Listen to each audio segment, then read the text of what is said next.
Welcome to Elevated Practice, where we interview masters and mavericks within the field of holistic medicine and uncover unconventional stories in the field of health and wellness. I'm your host, Gretchen, and every episode I'll be interviewing clinicians, scholars, entrepreneurs, and educators who share their wisdom and ideas with you. Are you ready to elevate your practice?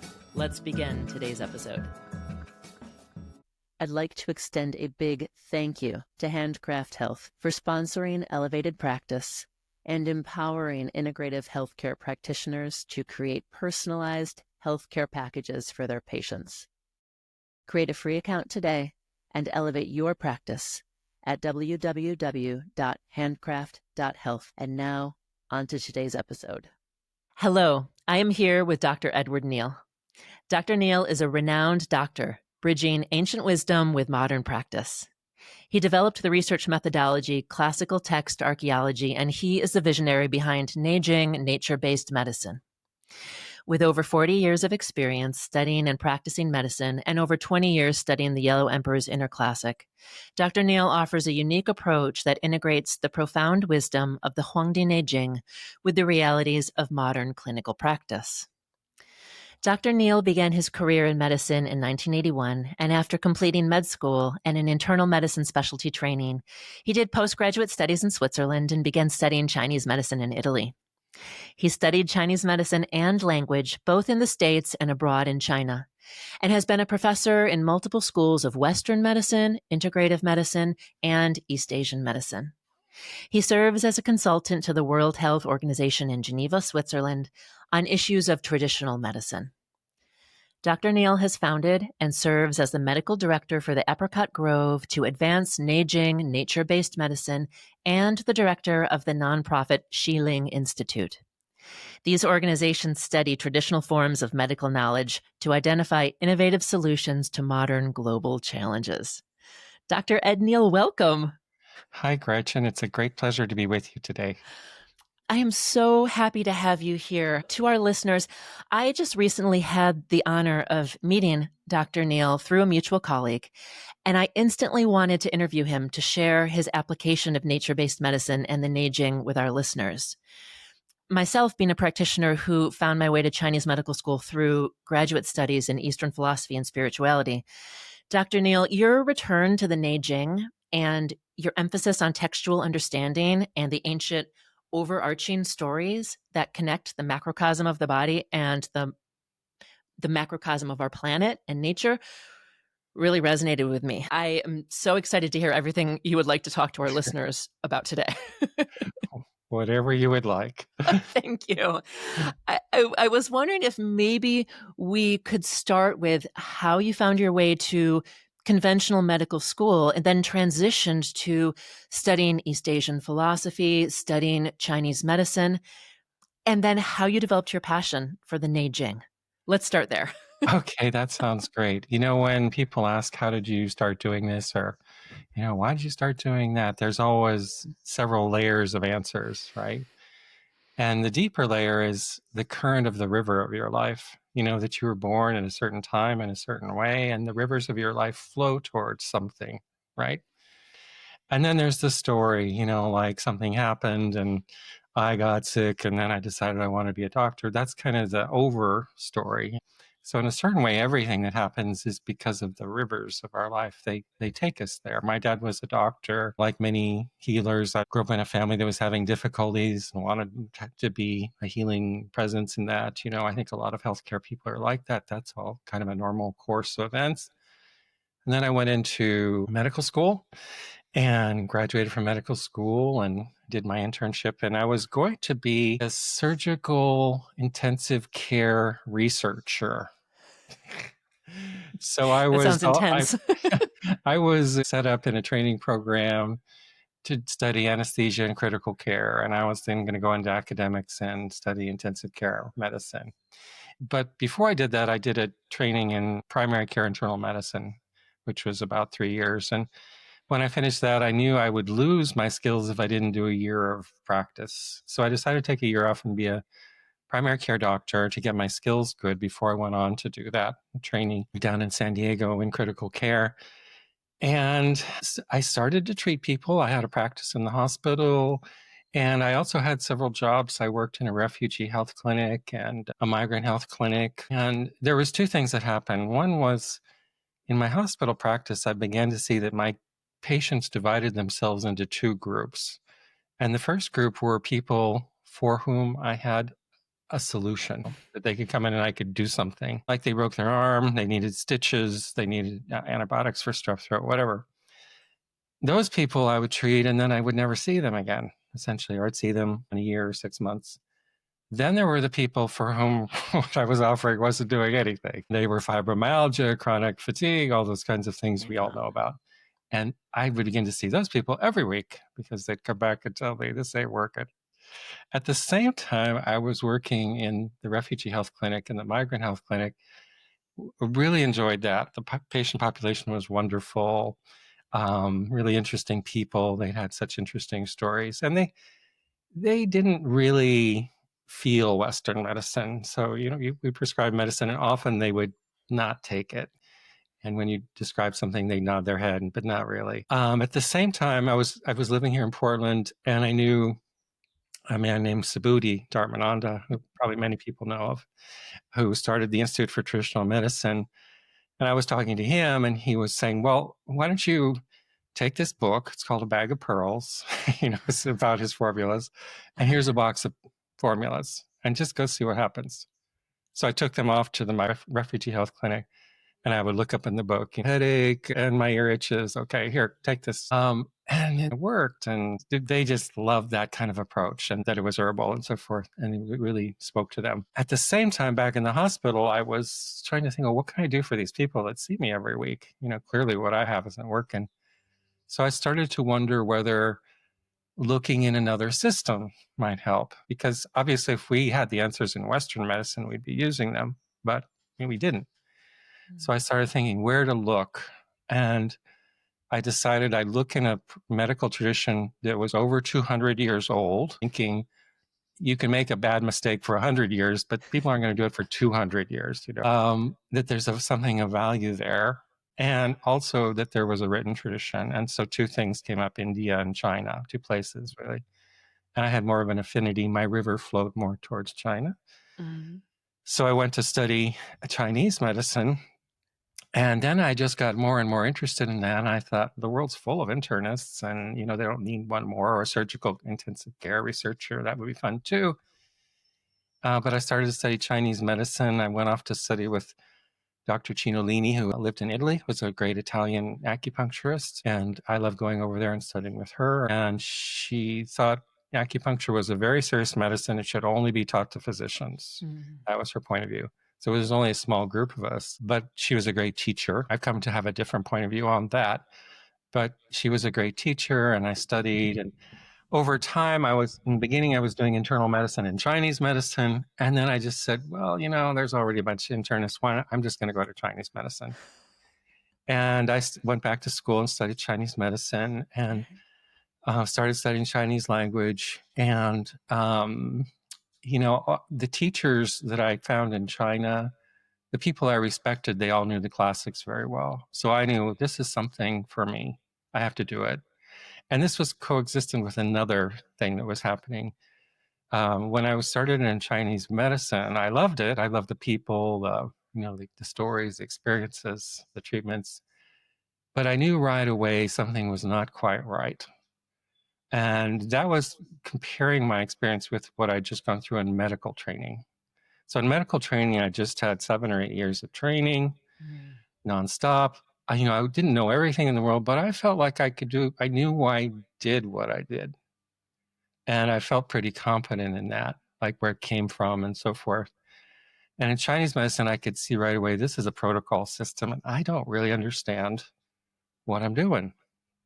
And not only that, when I talk to different people, I'm not sure if they do too, because I'll ask one teacher one thing, get one answer, go to another, get another. And there's just this kind of feeling like, I don't really understand what I'm doing. I'm following the instructions, it's working, but when it doesn't work, I don't really know what to do. And I don't know why it is working.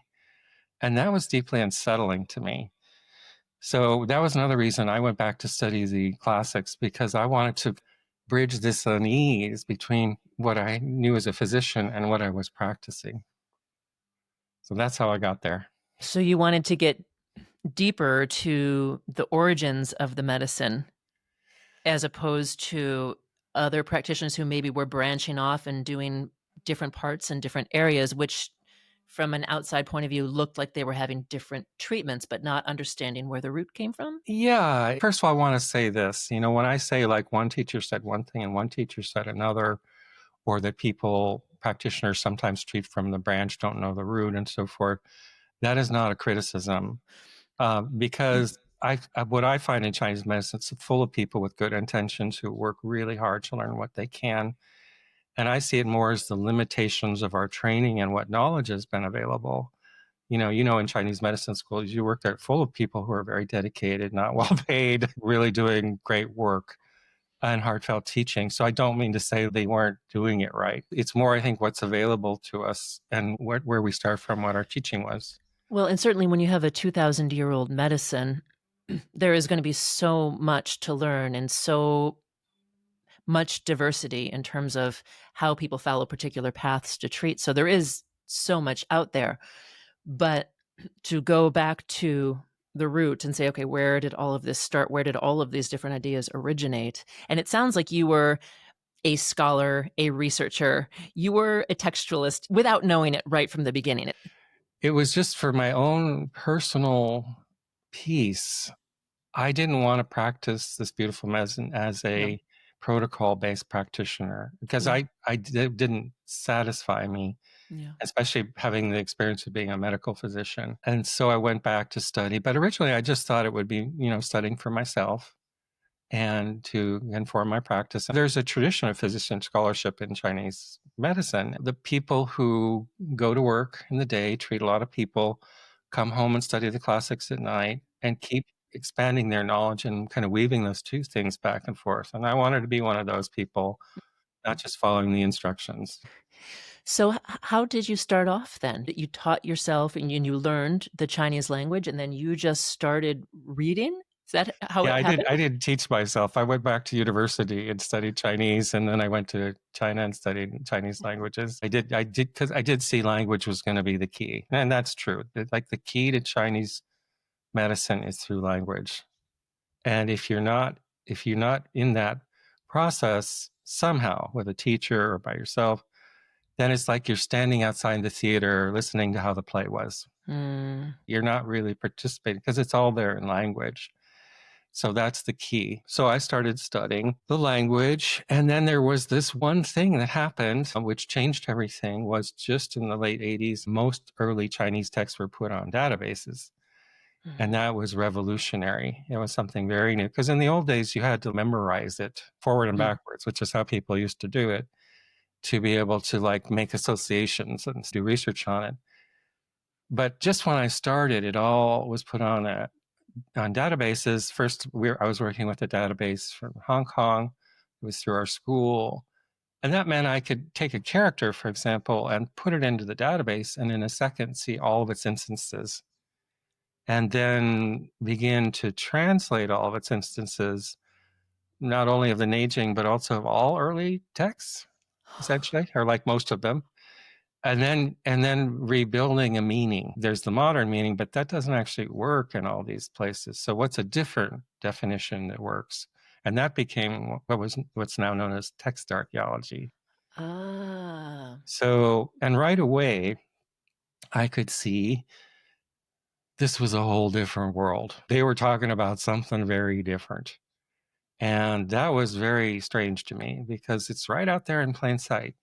For example, the first one, which is now so clear, is that the descriptions of the channels we have were originally a very sophisticated description of the three-dimensional vascular system. And that's like so super clear now. But at the time, I was like, can that be true? But I keep rereading the passages and seem to be saying that. And for 4-5 years, I didn't mention that to anyone, because I was sure that there was something I was missing. And why didn't someone else say this? And I remember the day I went to a conference, a medical conference, and I got up in front of people and said that, and I got down and I was just shaking. That was like, oh my gosh, that's so big. But that's just one example that the world of the original writings is so different, and it's tied to the spirit and the technical aspects of nature. It's not just like, we're like nature.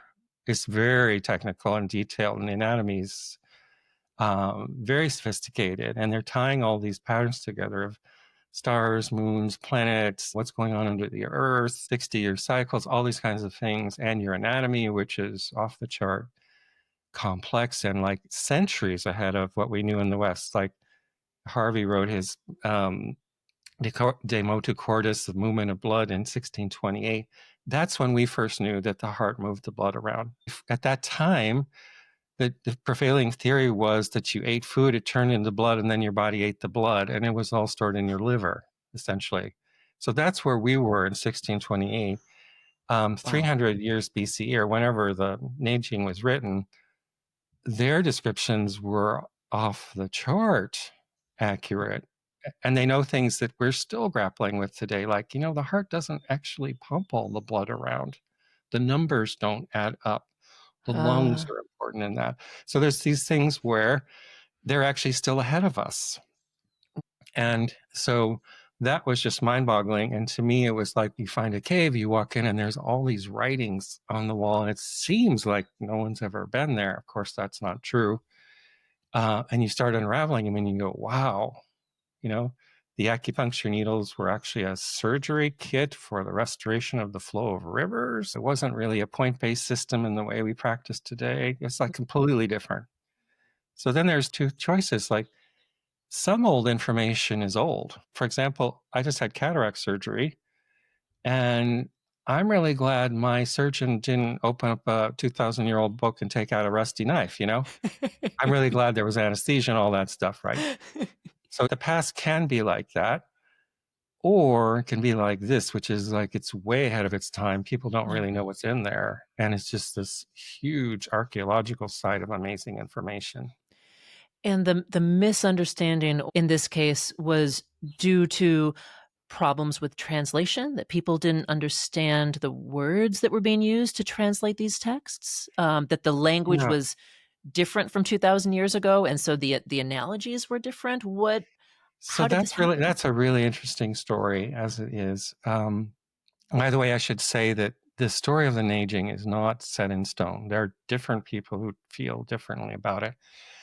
People who study archaeology, for example, believe that it was written later, but they're not involved in translating the medical theories and stuff, which for me put them earlier.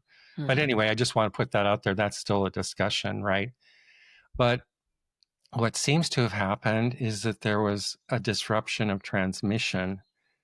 And that was actually the story for most Warring States texts. And that was because of the Qin prescription against literary culture and books and scholars and so forth. You probably heard about the story of throwing the scholars and the books in the pit.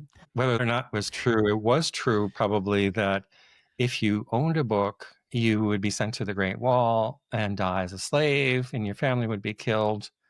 So for a lot of the Warring States books about Confucius, Taoist texts, Nei Jing texts, natural science texts, there were some exceptions for agriculture and things like that. There was a loss of transmission. And a lot of those books were preserved by people memorizing them and passing them down and then reconstituting them in the Han.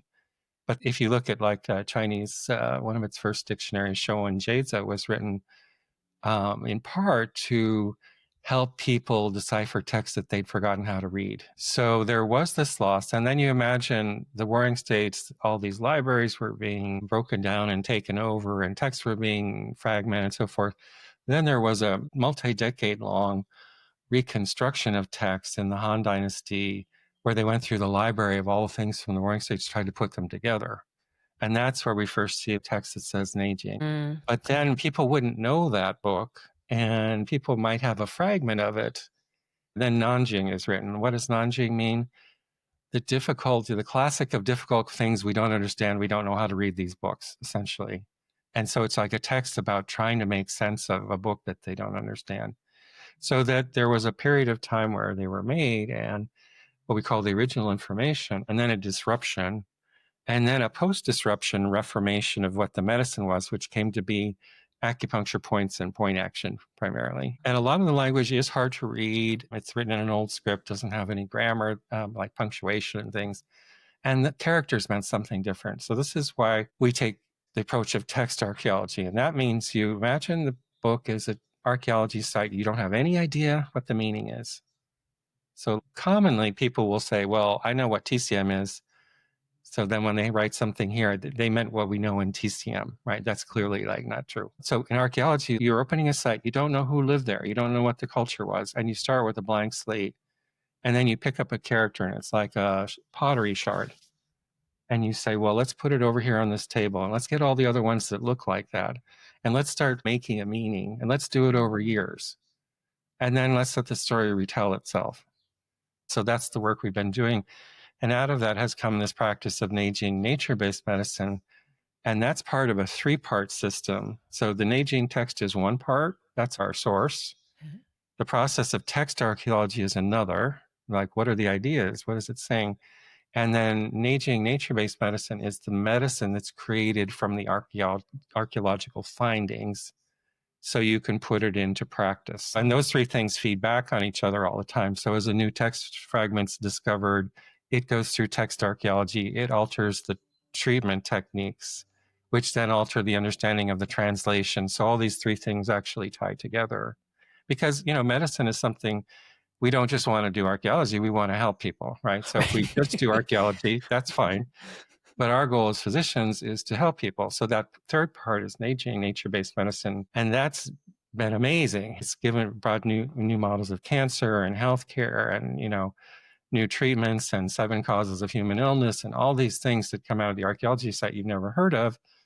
And they are revolutionary in their scope and their efficacy. So that's where we are. So that's why I always just, invite anybody who has this interest to come and join the archaeology field. Because unlike, say, studying with someone who they have their own system, like Dr. So-and-so's medicine, right? And you go and study with them and you just write down what they say and then you try and do what they say, right? Which it has its own value. But this is something very different. It's like, come join an archaeology site. You can ask any question you want. And if it's a good question, we'll change what we think, because it's like a work in progress. And we're all in there like with our brushes and, I'm learning the same as anybody else. I've been there longer, but come join it because it's amazing. That's amazing. This sounds amazing. Can you just give an example of what the difference might be? Let's say someone was practicing just your run-of-the-mill TCM, which is not run-of-the-mill. Of course, it's amazing in and of itself. But sure. someone is practicing that, which is already quite codified and structured, treating a patient versus the understanding and the inquisitiveness that would occur through your nature-based medicine process. Right. And first to say that there are many different ways to treat people and they have different uses at different times. So protocol-based medicine is great for some things. And also, if you wanted to train a bunch of people quickly for a public health issue, would be great. There's lots of good things about that, and people get help with that all the time. What the Nei Jing says is there's a Shang level of practice and a Su or a common level or a Gong treatment. It doesn't say one's better than the other. Gong is like, I'm skilled at bone setting. Su is what normal people do, like what you do when you go to the doctor. You have a rash, we put a poultice on it, like that. You're treating the form, essentially. Shang means you understand how the universe operates. And you understand how that those motions create a body and how those motions and transformation patterns go offline and form an illness. That's what Shang means. Shang means above, look up at the stars, essentially. So that's kind of the essential approach of Nei Jing medicine. That's also called root and branch. So root is like, how did the unseen patterns of the universe create this illness? What's the medicine? And branch is like, what's the expression of that, essentially. So what would be a difference? So take cancer, for example. A lot of this comes down to stories. I've thought a lot about stories in my life since working here. Stories are different ways of accessing the world, of seeing things in different ways. So for example, in Western medicine, we have the I call it the car mechanic model. Your body's a car, it's made of parts, the parts break down, we replace the parts, essentially. Is that wrong? No, that's great. I just had the cataract. They did a great job. I'm very happy about that. What's the TCM version? Well, the body is somehow related to nature in poetic terms, but we don't know the technical aspects of that so much, but we cut the spirit of it. And then there's a bunch of protocols. If you have this, this, and this, you have that, that, and that, and the herbs are this, this, and this, and the points are that, that, and that, right? So that's another story. That's another way in, which is great for training people quickly and lots of people. But for any profession to survive and thrive, and that's some problem we're having now, like if you look at Western medicine, if I'm a primary care doctor, my work's built on basic research. Or if I'm a cancer doctor, my work is built on genetic research or things like that. So even though I don't know it, there are people that do know it and who are working at the forefront of that science. And that's very important for the health of a tradition, which we don't really have in Chinese medicine in the same way. The source of where we come from is in those old books. The one defining feature of Chinese medicine practice, it's not if you use a needle or an herb, it's whether you can trace what you're doing to that one book. And if you can, you're in Chinese medicine.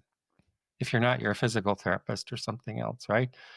But no one really knows what's in that book. That's the problem.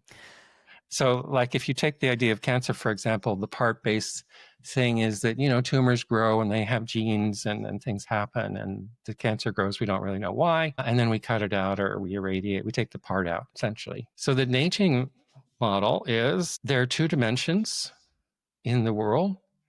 One is the world we live in with people and things and events. And the other is something we don't see. And it's a world of motion and transformation. There's no motion without transformation, vice versa. So it means there are these swirling patterns of movements. And you might see those movements if you look up at a cloud and see it swirl around, and you see the movements that are pushing the cloud around. By the way, that name of that is called the Tao, that pattern, right? And so that if you want to know about the world, you have to look into the unseen world where the motions and the transformations are. And they all revolve around a central tendency of the cosmos to breathe, which means to expand and contract. And that expansion and contraction moves into different configuration. It folds and unfolds itself, and it moves in and out of physical form. But at the essence, everything in the universe is based on this tendency of the universe to have a heartbeat or to breathe, to expand and contract. And we call those motions yin and yang. So expansion breath is yang, contracting and returning breath is yin. Form, when the breath comes into relationship, it creates relationships around a seed of light. And that seed of light is called Shen or Shenming. And that's something woven into the dimension of the breath. And it illuminates and goes out of illumination. When it illuminates, stable patterns form. When it goes away, the patterns dissolve and reform. People are coherences of breath and light in form. That means that the forms are actually coalescences or slowing down of the patterns of breath. And in stable environments, they create living systems. So your body is actually not a thing. It's a coherence of breath, light, and form, right? And that all illnesses are disturbances in that story of breath, light, and form. That light is the thing around which everything organizes itself. That's called Shen or Shenming. That arises spontaneously in your heart because of where it's placed, right in the center of things, up and down. And that flows through your blood. The blood are now the channels, but they're originally rivers of blood carrying light, or rivers of light, we would say. When cancer forms, the new model of cancer is that something happens in that breathing system where the rivers of light cannot get to a part of tissue, essentially. But because the nature of the universe is motion and transformation, it keeps transforming, but it does it without the guidance of light, essentially. And so the cancer is tissue that's trying to breathe, but it's lost its governance, and so it's lost its way. So the story is, instead of the cancer being something that comes and attacks you, that needs to be cut out. It's something that's a part of your body that's lost its way and that we need to restore its connection, essentially. And I always tell my patients, like, if you lost your kids at the mall, they don't have malls anymore, but wherever, We've all been lost at the mall at some point when we were a child. Would you like cut them out or radiate them or poison them? No, you would try and find them and bring them back and say, come with me, and so forth. Yeah. So then the medicine becomes, how do we establish the flow of the river of light that comes from the heart back into the area so that the tissue can reform itself upon its original design. So do you see how different that is? Versus in the TCM story, it would be like strengthen the Zheng Qi, treat stomach 36, whatever like that. Right. Which is not anywhere near what you needed to treat something complex like cancer. But that all just comes from looking at an archaeology side of an old book, taking it seriously without preconception, and see the story it tells. Let's pause for a moment to extend a big thank you to our sponsor, Handcraft Health. I prescribe a lot of herbal medicine in my practice, and quite frankly, I don't want to spend the overhead keeping hundreds of herbs and supplements on hand. Since the pandemic, I do a lot of telehealth consults and ship patients their prescriptions. Handcraft Health has been my lifesaver. It allows me to have a successful and streamlined practice and saves me money and office space. I am not tech savvy, but the platform is really straightforward for me to write and easy for my patients to pay online and receive their orders at home. It's free for practitioners to open a Handcraft Health account. It's just handcraft.health and only takes a few minutes to sign up. It's one of the easiest choices you'll make to do what you do best. And now, back to our episode. And since we're, talking about oncology, we'll just keep going with that, viewing someone developing cancer within their body that way, as opposed to the trope, we must attack it, we must cut it out. Viewing it that way must give so much more optimism and agency to the patient. Oh, that changes. I mean, that's one of the main things that I work with in nature-based medicine is the retelling of stories, because there are many that make people sick. And that's one, for example. Most people feel when they get a cancer diagnosis, they've just been invaded by a terrorist. They can't see, that's moving through the night, that's going to kill them. It's terrifying. Cancer can be terrifying like that. And so as soon as we say, hey, look, this is a part of your body. By the way, you don't want to make up stories. The story I'm telling about light and river, that's based on direct observations of nature and classical texts. It's not just like a fairy tale. Right. Right. This isn't some woo-woo-y like. Right, we're not just making up stories. That's not what storytelling means. And so I tell that story. What I said, and then I said, so every time you come in, we're going to bring your cancer in here. We're going to ask it how it's doing, what it needs, and so forth.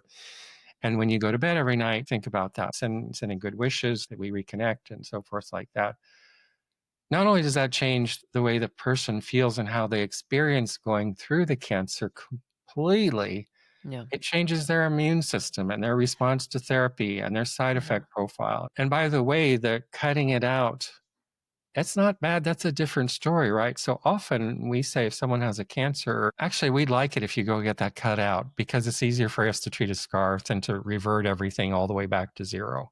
And so there's a way you can start combining stories in a more artful way, which is our goal, right? Not to be stuck in a little box, but to have all these stories and we can create them in an artful way. But this is all actually taking place against a background of the world we're living in right now. And so that's all about stories too, because what's another story? We're separate from nature. Nature is a resource we use and then we throw it away, right? That's not a very artful story. It's not very true. There's actually, the Nei Jing would tell you there's no distinction between you and nature. You are nature. We are, you have rivers. Nature has rivers. Yeah. You have mountains. Nature has mountains. Yeah. And so the other story we're constantly retelling people when they come in as patients is you are nature, essentially. So what it'll be like, we're going to treat your wrist today. So put your hand here. Can you feel how it feels kind of cold and damp right there? But then if you go up the forearm, it feels warm all of a sudden. And then there's this kind of stuck place right here. Can you feel that? Well, guess what? In the old books, they described that in your body as like nature.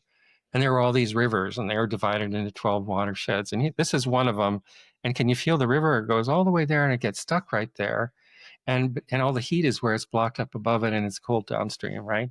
So now I'm going to put the needle in. Do you feel that cold go away? And they go, whoa, and you say that's because you are nature. And then they start retelling the story, because saying a story can make you sick, right? So telling the story you're disconnected from nature, that will make you sick. And that's what we call kind of a collective sickness. So we have those about rhythm, time, place, technology. There's things that are embedded in every healthcare encounter that make people sick that we tend not to address, but they're there, and stories are at the core of all of that. So the other big preciousness of the Nei Jing, it's a way to help us retell our human story. I'm working on this book, and one of the parts I was writing this morning is about one of the goals of life is not to live in a self-referential story. I always give the example, it's like you're on a little boat on the ocean, and you feel like you're the powerful captain of the boat. Like, this is my boat. I'm sailing it around wherever I want to go, right? But you can't see over the side of the boat, and you can't see all the currents in the ocean that are actually moving the boat around, and you can't see the stars. And so it's a very diminished and impoverished life that we're kind of pushing these days when we say it's about us in a certain way. But if you can change your gaze and look up at the stars, look out at the ocean, then you can say, well, not only is there more, but oh my gosh, I'm actually a manifestation of the universe recreating itself upon its original design. I'm part of this fabric, right? So I'm part of the stars, I'm part of the ocean, and we're different coherences of this breath. But how much of a bigger and more joyful, beauty-filled life is that? Then it's all about me and my little boat, So what happened with my work was I originally started and I was just going to look for new ways to treat malaria or something, which, by the way, they're there. But at the same time, the world's been changing so quickly. I have to refocus and use the language and the story of the Nei Jing and the idea of storytelling to actually help us not go extinct. Yeah. This has some pretty big applications that go beyond our individual malaise that we might be experiencing. And, two thoughts here. The first, as I listen to you telling the way in which you describe our medicine to your patients, it's really beautiful because you are using descriptors that are in nature and everyone can relate to them. They're very universal. And given that they're nature based, they're also seemingly quite calm. And I mean, when you tell these stories, people start to cry, really, because also the disconnection it makes us thirsty for what we missed. And, when you tell a story of nature to your patients, it's as if their cells all wake up and go, thank God someone's actually talking about us. yes. And when you tell people the story, the nature-based story, not that the other ones aren't helpful, they go, oh, I get it. For example, this happens all the time. We look for something called the inflection point. That's when the breath starts to go offline and they develop an illness narrative in their life, a person does. And often it's something like, when I was 12, I went out in a boat and it was kind of stormy and I was cold and I didn't have a jacket and I fell overboard. And then my dad pulled me back in and I got really cold. And then my dad pulled me back in and said, you'll be fine, And ever since then, and then they say these words, life was never the same again, and that's the inflection point, essentially. Mm-hmm. And usually they've been telling that story to doctors forever until they give up, right? I think this all started when I fell out of that boat, right? And then you come along and go, well, it did start when you fell out of that boat. That's one of the 7 causes of illness, by the way, cold invasion. And when you make the nature-based narrative, they go, thank God, I get it. And then when you are working with their body as a teaching tool, like I said, put your hand here. Can you feel that? Can you feel the wind coming out of here? They go, oh my God, and that's basically the fundamental story we need to retell to not go extinct. That's one of them. That story about separation from nature is one that will kill us potentially. So this is not like small change stuff. Well, and this is my second observation, which I'm going to leave it to you to talk about in just a moment here. But so our bigger problem as a human race right now is the isolation and the loneliness and the disconnect from not only our fellow humans. Let's think back to COVID when we were all in our house and nobody was even connected to each other, but then the connection to the planet and nature and everything that we're doing to it. And yes, there is a Yeah, very real possibility that we will not be here in another 100 years. and that stems not from any necessity. Like there's no necessity making us go extinct. We have all we need. If we never Yeah. made another discovery in science and technology, we have all we need to live a good Yeah. life. It's all about the stories, and the stories about place and time and rhythm and nature and what is a human life. And there again, I think it's easy to get really down on people or be pessimistic. But from my perspective, I call this human beings 3.0, that we're moving through an evolutionary node. And that means first there was our evolutionary origins when we were hunter-gatherers and so forth. And then there was this period since the last ice age called the Holocene, 12,000 years ago, where the climate stabilized and we started to farm and we started to make language, and particularly written language. So that was human being 2.0, right? So in terms of that, and those make stories, and we were not giving the operating manual for that, as human beings. We're not giving a manual on how do you work with stories, right? So it's as if we're in an infancy trying to learn the operating system. If I tell you, you see the world through stories, most people won't even understand that. They'll say, that's not a story. That's absolutely the way the world is. Yeah. So we're at a very primitive level. So from that point of view, there's some compassion you can have. If written language came 5,000 years ago, I can almost go on, ancestry.com and find my ancestors to five. It's like just happened. And we're grappling with trying to learn what are stories? How do we retell them? The story that you're separate from nature can kill you. The story that you're not an animal can make you very sick. The story that getting likes on social media will make you happy can make you very unhappy. So stories are like a superpower, but also Achilles heel, Yeah. So what we're trying, but so to me, the Nei Jing, its most important thing, it has all these things about cancer, malaria, whatever. The treatments are wonderful, Yeah. they are really wonderful. But the deeper thing I'm concerned about is right now, how do we use this to retell stories? And that's why when we teach people, when you work with patients, you are treating them. And by the way, treatment's all about restoring ecology, restoring through rivers. That's the theme of the Nei Jing. But you're also doing this re-education. Oh, can you feel here? Here's a river. Your body, the old text said your body's like nature. Well, it's not like nature. It is nature, actually. Yeah. And then it hits people really deeply and profoundly. They get very moved. And then they go out into their community and they start to help retell the story. So that's like a key point of our medicine. And it's poignant to me that at the same time I see schools closing and the profession crumbling a bit, in no small part because we don't understand where our root is. So if you want to grow a garden, you can't do it without the root of the plants, right?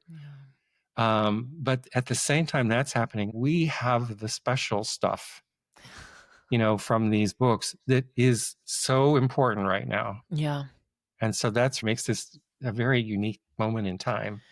Well, and I think what you're doing is so important. When we look at philosophical texts and spiritual texts, and you look at someone like Joseph Campbell, or you look at Mircea Eliade, or even like Carl Jung, people have these archetypes, they have myths, and they are very inspiring to the individual. But in my reading of those scholars, and if they're talking about psychology or if they're talking about one's own existence spiritually, this is beyond that, because not only are we talking of one's existence through these stories of nature, but now we're talking about the entire human race, and we're talking about medicine, but we're talking about cosmology. And as you said, this is the time for this information. Someone needs to give you a spotlight on CNN to just broadcast this to everyone. I wish my podcast had 5 million viewers. Because And, everyone needs to hear this right now. change happens organically and slowly, and the river runs it. As we were saying before we started, like our job is not to fix the world, but to be the good farmer. Means like Yeah. nature is running things, right? The cosmos is running things. The rivers flow where they want to flow, but sometimes they get obstructed, and a tree falls in the river or something. And our job is not to heal everyone, to fix the world. Our job is to get up at 6 in the morning and be a good farmer. What does that mean? One of the things about nature-based medicine is everything you need to know is in your garden. I was sitting out in my garden thinking, oh, what a nice garden I'm making, here. And then right away I was like, you idiot, you don't make the garden. You can get the compost, you can make the raised bed, you can put down the drip line. Nature makes the garden.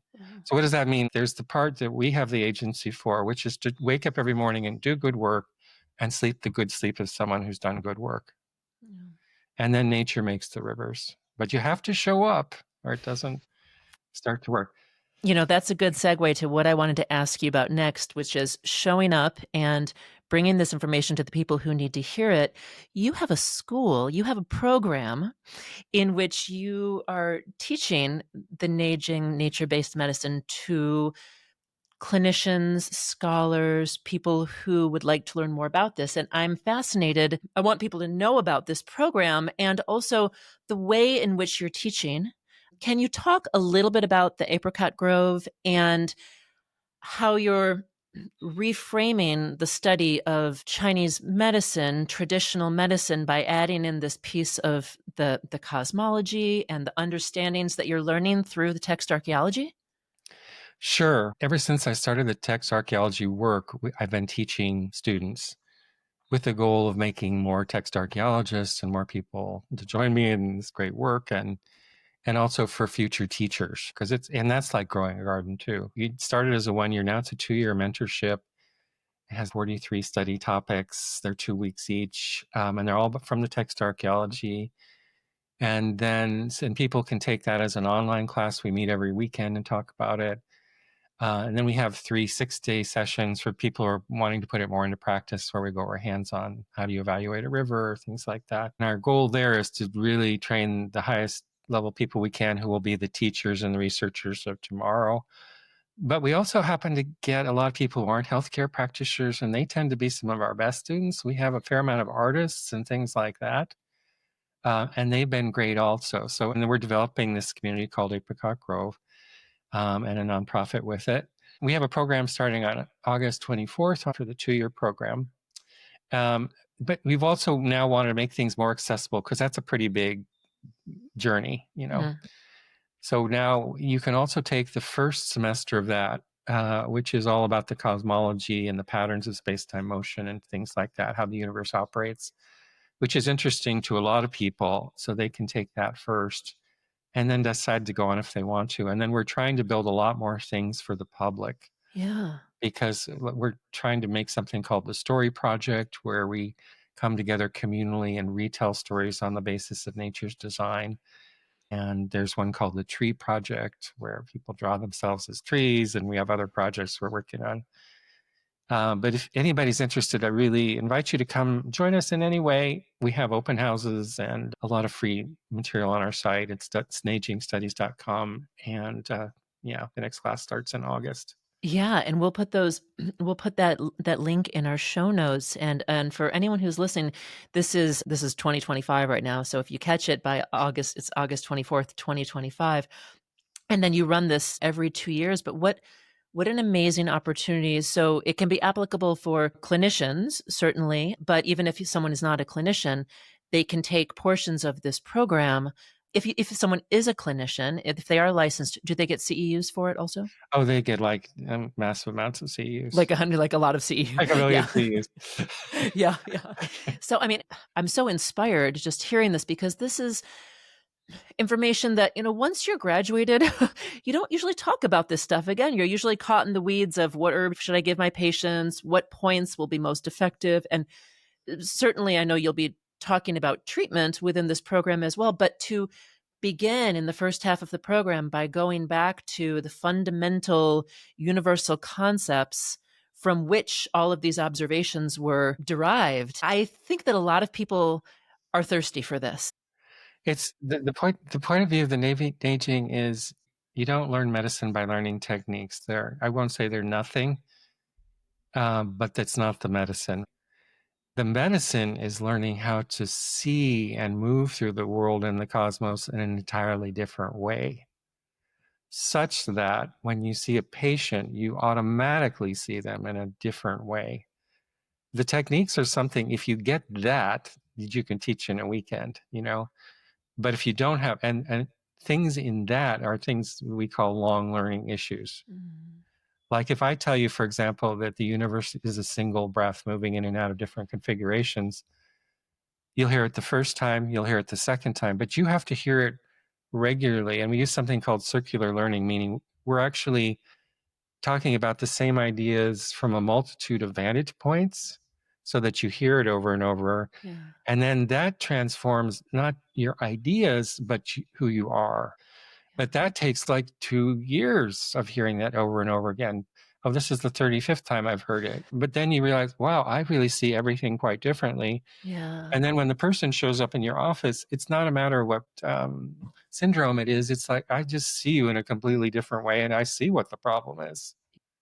But you can't teach that in a weekend, right? It's like going to a monastery and learning how to meditate. It doesn't happen in a weekend. Yeah. Yeah. People they're not memorizing protocols. You're actually looking to change the way they see the world and the way they resonate within that world. One of our sayings is if you ever treat anybody the same way twice, you're treating yourself, not the person. And that means because the world is so complex, the time that people live in, what day it is, what's going on with them, if you just kind of repeat the same thing, then you're treating an idea in your head. You're not actually seeing the person in front of you. Yeah. Yeah. You're training people to be present and really see what is in front of them. We also say it's questions, not answers. If you say someone has a certain kind of syndrome, it shuts off the inquiry in your mind. Like, oh, there's so-and-so and they have kidney Qi deficiency. Then your mind shuts down. Yeah. So we ask questions more like, what does healing look like today? I love that. Yeah. I love that. And I was looking at your website and there are so many different pieces to the programming as well, from nature and the cosmology, and there are some pieces where you're doing calligraphy with the students. Oh, well, we have 2 artists in residence, now maybe 3. And also one of the things we're really interested in developing now is it's great you're like nature, nature-based medicine, but what does it mean when nature is the medicine? So for example, the sun is one of our greatest medicines, but how do you use it as such? Swimming in a certain river is a medicine, but how do you use it as such? So now everywhere we're going, we're trying to be involved more like, what's the local river? We're going to get a specialist to talk to us about the river. What's this valley like? How can nature teach us directly? And that's a very exciting phase. Yeah. So again, it was www.neijingstudies.com. Yep. For anyone interested. What a great program. I'm very inspired by that. There's nothing else out there like that, to my knowledge. It's pretty unique that way. Yeah. When I was looking at your website for your program, there are aspects of myth and the mystical, the cosmological, the sociological, and the pedagogical, different aspects of studying this medicine and studying these universal truths. And within that, you were talking about cultivating gratitude and joy. And I was just wondering, outside of textual analysis, what do you do that brings you joy in these crazy times that we're in right now? Well, talking about the flow of the river. The flow of the river really flowed me into a huge area of work. So for like 20 years. So I'm really trying to change my life from the world of drudgery and hard work to I call it the world of interesting dinner parties. Great. We have great teachers now, like they can do all this. I love being out in nature and in my yard and having dinner parties, and I'm just trying to work less. I mean, I can imagine creating this program, all the scholarly work that you do, being a doctor and a clinician and a consultant. Take some time for yourself, right? 30 topics of slides. So my goal now is to go to Italy and get dressed like an old Italian man, and then go down to the plaza and work on my book from 9 to 11, and then go do something fun. Oh my gosh, I love it! And I can't wait to read the book. What is the title of the book, and what will its topic be? It's called, well, there's 7 books actually, but the first one is called Reimagining Beauty, Retelling Our Human Story on the Basis of Nature's Design. And it's for the public because I feel like the public is really hurting for this information and they need it now. So we're trying really hard to get it out as fast as we can, but it'll probably be another 8 months to 10 months, something like that. Yeah. We'll have to have you back on here again to promote the book Sure. once it's out. That'd be great. Well, you're doing something right because you look so young and healthy, and whatever you're doing, maybe all that time spent analyzing these texts was the thing that was bringing you joy, because clearly your Shen is bright and clear, and you look healthy. Oh, yeah, I would just keep my mouth shut on that. I'm glad I look that way. Dr. Neal, thank you so much for being here today. I've loved learning about what you're doing. I myself am going to follow up on it further, and I hope for all of our listeners today, they'll be able to find you, and hopefully there will be a few people who are interested in studying what you're doing under your mentorship. This is really important work that you're doing, and a topic for another podcast in the future will also be how we can apply these to these crazy geopolitical times that we are all experiencing right now. So we'll have you back in the future for that as well. That would be lovely. Thank you very much. Dinner party. And a dinner party, yes. Please, I'll look forward to that. Okay. Thank you so much for being here today, and we will look forward to learning more from you in the future. Thank you. Thank you. That's all for today's episode of Elevated Practice. I'd like to express my gratitude to our guests today and always for sharing their wisdom with all our listeners. I hope you were able to take away some insights, practical knowledge, or inspirational ideas that you can apply right away to elevate your own practice.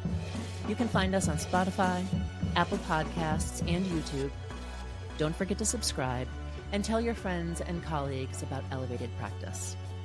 If you have an idea for an episode or a recommendation for a guest, please respond in the comments or message me, Gretchen Badami, directly through social media. Thank you, and I can't wait for you to hear our next episode.